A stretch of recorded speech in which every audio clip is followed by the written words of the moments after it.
Cool. I think we are live, so we'll go ahead and get started. Welcome everyone to our latest virtual Elastic user group. So we have John from Pyramid Systems here today. I am going to do a quick little overview of our DevRel team here at Elastic, how to get involved, upcoming meetups, that kind of thing. So real quick, my name is Olivia. I am a program manager. One second. Here at Elastic. We have upcoming events, which are really, I don't know if we're live. One second. Oh, yes, we are. Thank goodness. Okay. We have upcoming events here that I want to share with you all. I will include a link to our Meetup chapter where you can take a look at all upcoming events in your local area for you to join and attend. How to get involved. If you are interested in presenting, we would love to hear from you. If you are interested in hosting, we definitely love to work with local community members and their companies on hosting joint events. If you know of any affinity meetup chapters, definitely let us know. We always want to partner with local developer affinity groups on joint events. And then anything else, if you want to participate in our community, if you have any ideas for us, definitely reach out to meetups@elastic.co. A few resources I need to do a better job of making people aware of is our community YouTube channel. Really great resources for you to take a peek at, upcoming meetups. We have recordings. Obviously, this video will be on the channel afterwards. We have our discuss where you can ask questions or answer questions. So if you see something that you think would be that you know the answer to, we always love our community members answering questions or seek out advice on there as well. Our developer advocates are often very involved on Discuss, as well as other elasticians. And then our community Slack workspace. So if you aren't a member, we have over, I think, 25,000 members in our Slack workspace now. It's a really great resource to stay up to date on upcoming releases, products, that kind of thing. And then, of course, you can ask questions in there as well. So definitely take a peek at those. I will post all these links in the chat once John gets started, but just wanted to share a few resources that are different than our typical, Elastic documentation that is on our elastic.co website and all that good stuff. Our contributor program. So we created this program as a way to recognize and reward the hard work of our community. So basically this program runs annually and we have winners from AMER, APJ, and EMEA.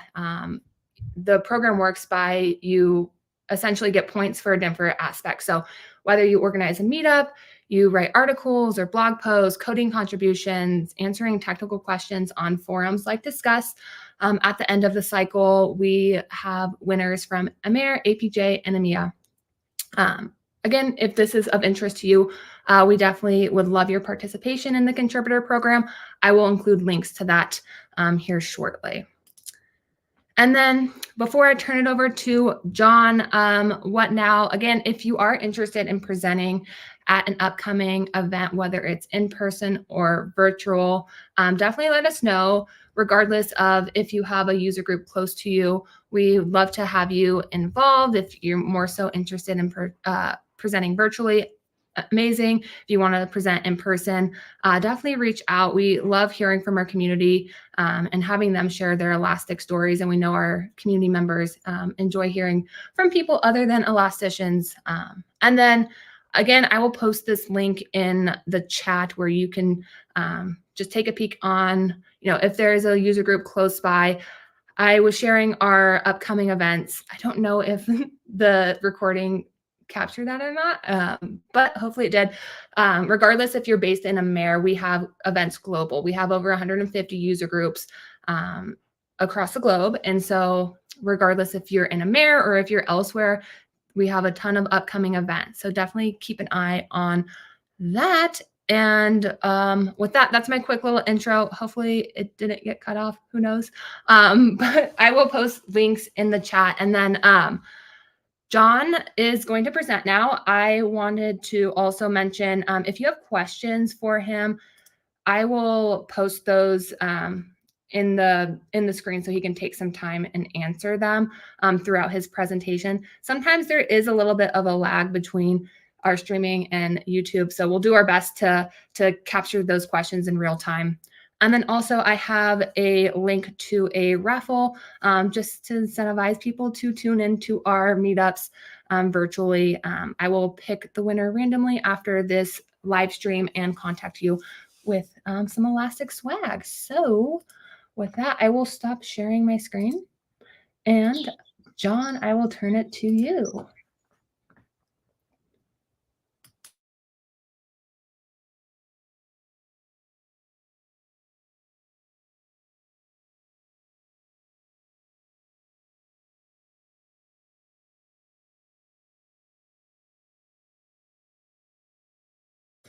John, 1 second. I think you're muted. Can you try to unmute on your side? Oh, there you go. Okay. Okay, good. Sorry, you might need to start over because you were muted. All right, thanks, Olivia. Good afternoon, everybody. I'm John Sobanski from Pyramid Systems Incorporated. I recommend everybody to join their local Elastic Meetup. I've been to 2. I presented this at a local meetup in Arlington, Virginia, and I got this nice t-shirt as a reward. Next slide, please. So can I click the slides or can you do, oh, there we go. I see the controls right here. I've never used, bear with me, I've never used StreamYard before. Okay, so I'm John Sobanski. I am the Vice President of Artificial Intelligence and Machine Learning at Pyramid Systems. We're a local FedCiv GovCon in the DC area. And I'm also an Elastic certified engineer. So Elastic, if you didn't know this, they have a professional Elastic certified engineer test. It doesn't have questions and answers. It has scenarios, and you actually have to, in a lab environment, create solutions to the scenarios real time while an observer watches your work. It's a pretty intense test. It's very fulfilling. I recommend anybody who has experience with Elasticsearch or NoSql and they want to codify and capture their skills in certificate form, I recommend the test. It's really fun. So I took it in 2020. I recertified in 22, and I'm going to recertify next month in June before it expires. And one last thing, I have a website, my last name, Sobanski. The website, you go to soban.ski. About 2020, I posted a blog post called Aggregations, the Elasticsearch group by, and it was pretty much a massive hit. I got up to 2,000 or 3,000 hits per day at one point. I was the top Google search result for Elasticsearch group by and Elasticsearch aggregations. I don't think it's still the case. It's a 4-year-old post, but due to the success of that, Elastic reached out and asked if I could present today about aggregations. So I look forward to our conversation. All right, this slide captures the agenda, what we're going to talk about today, mostly what I'm going to talk about. And if anyone has any questions, give them to Olivia, post them in the chat, and I will interrupt what I'm doing and answer you as soon as possible, like an interactive, I like an interactive style demonstration. So I'm going to start with the discussion of the Relational Database Management Systems, RDBMS, and how they approach summarizing or applying summary operations to data, the group by. So that's where we're going to start. What do I mean by group by? Then I'm going to talk about the Elasticsearch domain. First, I'm going to convince you to actually use the API rather than ignore it. And then I'm going to actually demonstrate using both Kibana and the REST API. Hopefully the demo gods are favorable today, because live demos are always a mixed bag, but I think I've ran through it a few times today. It should work. And then finally, I'm going to talk about how aggregations lend themselves very well to time series data. So in addition to aggregating data based on tags or categories, we could also aggregate time series data based on hour, minute, day, etc. So first, let's talk about RDBMSs. And again, if you have any questions, just put it in the chat.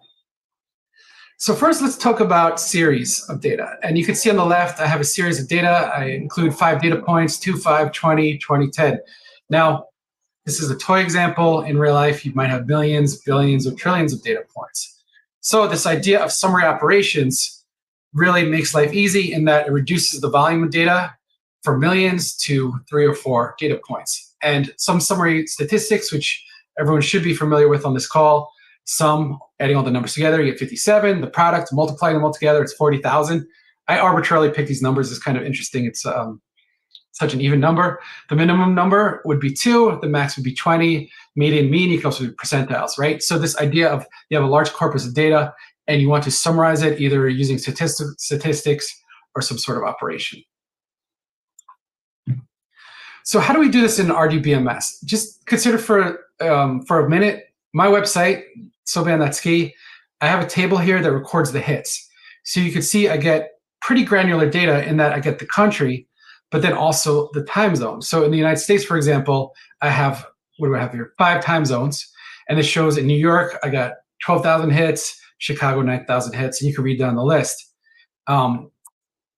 Let's say I said that's great, but instead of showing me all 5 time zones, I want to collapse the data to just show the hits to my website by country. And you can do that through a simple group by operation.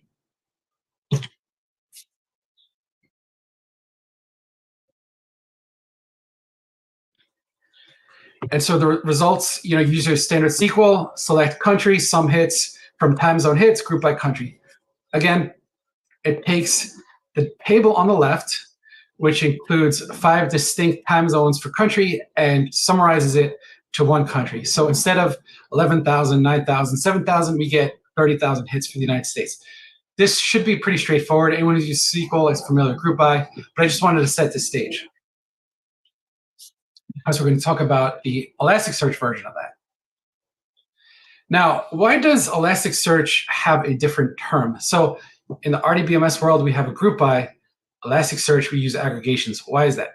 Because Elasticsearch, while it can be tabular, and it actually has group by operations today for tabular data, the architects of Elasticsearch designed it to be a NoSql or NoSql document store. So you don't need a rigid schema, you don't need a rigid table. You could have different fields for each document. Based on that, the idea of group by kind of becomes fuzzy, and so they said, you know what, we're going to call it aggregations. So some other vocabulary. In the relational database world, we call the database the database. However, in Elasticsearch, we call that an index. In the database, you have a table. Elasticsearch, we call that a type. And I think version 6 or 7 got rid of the idea of type, but early versions. I've been using Elasticsearch since 2013, so I may have some legacy experience there. Rows become documents, and then your columns become fields. So again, you're moving away from a rigid table to a very fluid, adaptable, scalable document that may or may not have different fields per document. And so now we're going to talk about aggregations, which is the Elasticsearch version of this group by. And just a little aside here. So like I said, I've been using Elasticsearch since about 2013. Back then, I believe it was version 1.2 or 2.0, very early. And my workflow, I did the following workflow. I had my document store, my remote server, and I had about 10 million or so documents in that index.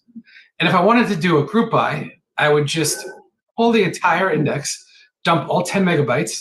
Again, not a big deal when you have 64 gigabytes of RAM. I would dump all 10 megabytes to my local disk and then import that into a pandas data frame and then use the pandas group by operation on there. So it's really easy. Just dump everything to my laptop, do a group by, right? Does that work? Yes, it works. Will it work for gigabytes of data? Of course. It might even work for terabytes, depending on how much memory you have. If you use one of the newer libraries like Python polars, you could really do some crazy local manipulation of data at speed because it's based on Apache Arrow. I would encourage everyone to look that up if they're interested. But let's say you have 10 petabytes or an exabyte of data. You really can't pull everything to your laptop, right? It just doesn't make sense. The laws of physics, the throughput alone, that would take weeks, if not months, to copy the data, and you'd run out of room. So I have this nice picture of a laptop exploding because that old construct of dump everything to disk and then import the pandas doesn't work when you get to big data scale. And all of us here deal with big data as data scientists. To overcome this, I recommend you use the Elasticsearch API. Use Elasticsearch for what it was intended. It's a document store for massive scale and quick analysis at scale. For that reason, you perform operations what I like to call in situ or in place. So instead of pulling all the data to your laptop, you tell Elasticsearch, hey, I want you to run an aggregation in place or in situ. And then Elasticsearch will just return your summary statistics. So again, instead of pulling everything locally, doing the group by there, you tell Elasticsearch to do the group by in place. Of course, it's called an aggregation when you're doing it on NoSql, and it returns a very small couple hundred lines of JSON to your laptop.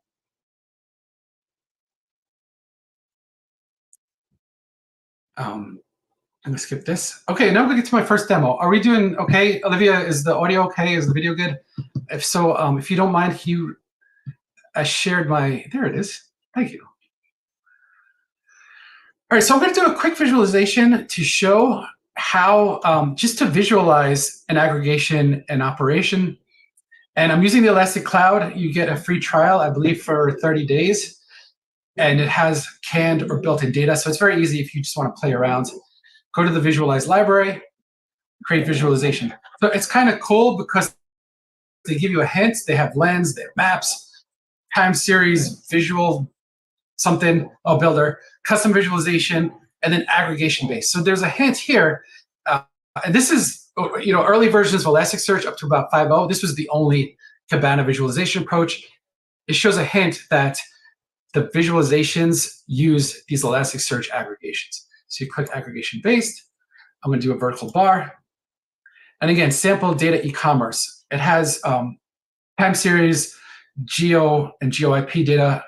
Kind of checks all the boxes there. It's very useful for demonstrations. I'm going to click that. So we go to Visualize Library.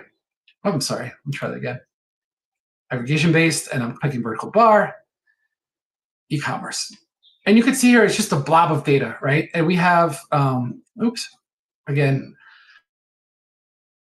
let's say this week. We have about 1,000 documents in this sample data e-commerce. As you know, e-commerce, it tracks all the purchases, all the online purchases from people all over the world. So that includes the lat long, the country, the price paid, the item purchased, and also the time of purchase. A lot of interesting data there. Now, we see here a nice blob that says we had 1,000 purchases this week. And then through this idea of aggregations or buckets, we could, we could see the aggregations in action. So we hit add, x-axis, and we're going to use a terms aggregation. And that means put the data into buckets based on a given term. And in this case, I am going to use the term geo-IP city name, or geo-IP city name. And I'm going to name this, I'm going to call this country bucket, which lets me know that I put the data in a bucket based on country. I click update, and instantaneously, Elasticsearch performs this operation locally and returns the results to Kibana. And you can see that New York purchased the bulk of the orders, about 200 in the past week. Now, count, that's one useful metric. However, you could do some further operations and say, count's interesting, but let's take a sum. So add all the prices together, and we're going to use the field products purchase price. And we're going to call this label sales. So instead of giving us a count, Elasticsearch updates, and it shows the aggregation of all the purchases by country. So New York, Cairo, Dubai, Los Angeles, I guess it's not a country, and cons. And you can see that New York spent $14,500 in purchases in the past week. And again, this kind of visually shows the workflow for aggregations. You have your data, and you say, put it into a bucket by X. And in this case, the bucket, we said use the geo-IP country name.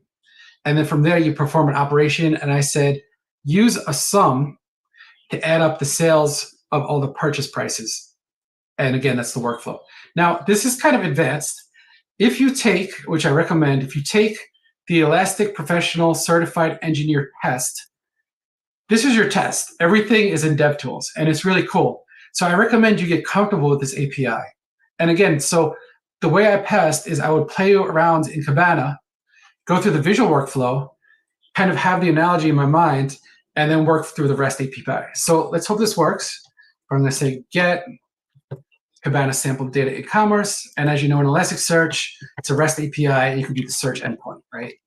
And it gives you results.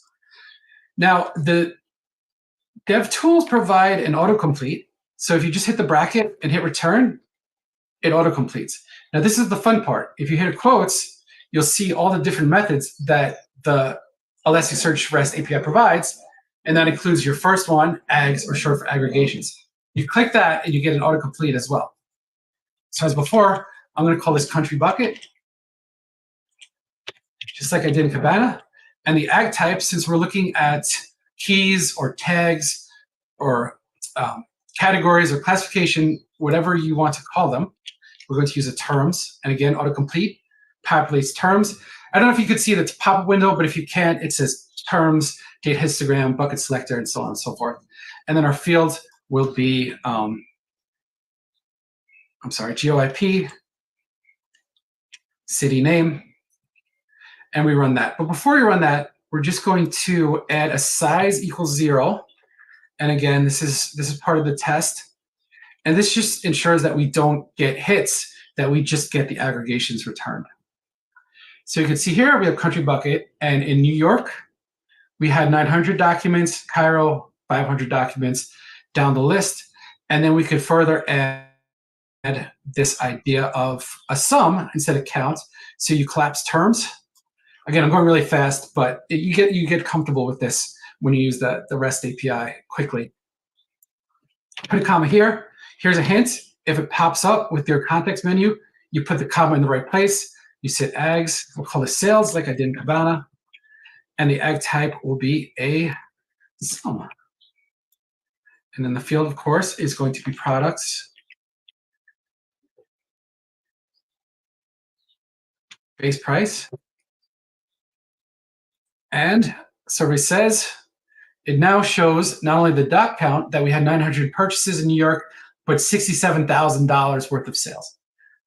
And so now I'm going to go back to the slides. Can I click it? Perfect. All right, thank you. This is very smooth and seamless. I like this live streaming, my first live stream. Okay, so let's extend this concept from something as simple as country, right? So before we had country buckets, let's look about time buckets and show that aggregations really drive, especially Kibana visualizations or your REST API, aggregations drive time series data. Okay, so I'm just gonna revisit this idea of buckets. Let's say I ask Elasticsearch, so I put my logs to Sobanski into Elasticsearch. If I ask Elasticsearch, how many hits did I get? It would reply 103,000 hits, right? If I tell it to give me hits by country, then Elasticsearch uses the construct of buckets to separate it by country and provides the top 5 countries. So you have United States, India, Great Britain. And it then places the hits into those buckets. So this is just what I demonstrated. Kibana, 30,000 hits for United States, 10,000 for India. But you could also say, you know what, country's great, break it down by day. So then Elasticsearch puts the hits into day buckets. And you could see that I had the most traffic on Wednesday, 22,000 hits, because Elasticsearch put the count, the hit count, into the Wednesday bucket. And again, this is very repetitive, but I'm just trying to get to this idea of aggregations, help you summarize data, and buckets allow you to categorize that data. So again, time buckets, you could summarize, analyze, visualize time series data. So why is this useful? Let's say you are running, you're Elon Musk, and you have a satellite constellation, and you get 6,000 telemetry points for satellite temperature per second, 6,000 data points per second. And you have an operator that has their beautiful dashboard, and he or she wants to see a line chart of the temperature over time of the satellites. Now, you could try to plot every point per second. So you would have 6,000 plots per second, but eventually you'll just go beyond the dots per inch of your monitor, and it doesn't make any sense. So again, this cartoon, if I say, hey, I want to plot all my data regarding to telemetry, it's going to explode. It might be 10 petabytes of data. But if you use aggregations, you could break it down by hour. And you could say, okay, instead of showing me 6,000 points per second, or, geez, what is that? 4.8 million. I just did the math in my head. I might be off. It might be 48 million. But 86,000 seconds a day, 6,000 points a second, that's a lot of data. Instead of showing me that, just break it down by hour. So each hour bucket, show me all the different percentiles, 50%, 75%, 99%. And you can do that, and you can do that quickly. So I'm going to demo that before we go. And so, Olivia, if you don't mind, just put it back. You're perfect. I love this. This is so smooth. And then we should have enough time for questions. So again, in Kibana, how do we do that in Kibana? We go to Visualize, go to Visualize, and we create a visualization. This, again, just shows the workflow visually, and then you could apply it to the REST API. You do a vertical bar, e-commerce, just like before. In this case, we're going to add a bucket, and Elasticsearch provides this handy-dandy aggregation called a date histogram. You run that, and it figures out the best bucket size. So let's just try to see what the bucket size is. We have per 3 hours. It puts all the data in per 3 hours. And again, this is count. So once more, you could add another thing and say split series, show it to me terms like we did before. And instead of just showing all the counts per given 3-hour block, you can break it down by the GeoIP, city name, and it's beautiful. And again, there's more than 5 because each minute different countries come in out of favor, but you can see the colors represent the different countries over time. It's very useful and expressive API. And that's really fast. I'll go into DevTools, show you how to do that there. So once more, we use the autocomplete, head eggs, and we'll call this time bucket. Elasticsearch provides context menu, and we want a date histogram. And the field will be products created on. And we'll say 1 hour. And once more, just trust me on this, you want to put size 0 so you don't get confused with any hits. And there it goes. It puts it in the different time buckets, different 3-hour buckets, or sorry, different hour buckets. And it says the first hour was 7, second hour 6, and then once more, if you wanted to, you could further break this down, do another AGS. This says terms, autocomplete, and the field here would be GeoIP city name. And it gives you more information. So for the first hour, it breaks it down: Abu Dhabi, Birmingham, Calais, Marrakesh, and then you could go to the second hour, and it has information. So I think I was allocated a half hour. I'm willing to stay late if anybody has any questions. It looks like, yeah, I just getting praise on my side. The visualizations and the overview that you gave are really helpful. Justin's actually a new team member on our developer advocate side of the house, and yeah, lots of praise on this side. I don't think we got any other questions I've posted in here. If anyone else tuning in, it looks like there's 33 people live right now, has any questions, nice, feel free to post those. If there's anything, if anyone has any follow-up for you, I know in DC, we were talking before the live stream that you have a meetup group, and is there, people are definitely welcome to attend the next one. Is that we can absolutely post links to your meetup page in the description of this video once it's live, but anything you want to specifically call out in regards to that? No, just if anyone on the line is a data enthusiast, Elastic enthusiast, I'm in the DC area, I'd love to have lunch. So just reach out and we could, have a good partnership and see if we could conquer the world together with pyramid systems. Perfect.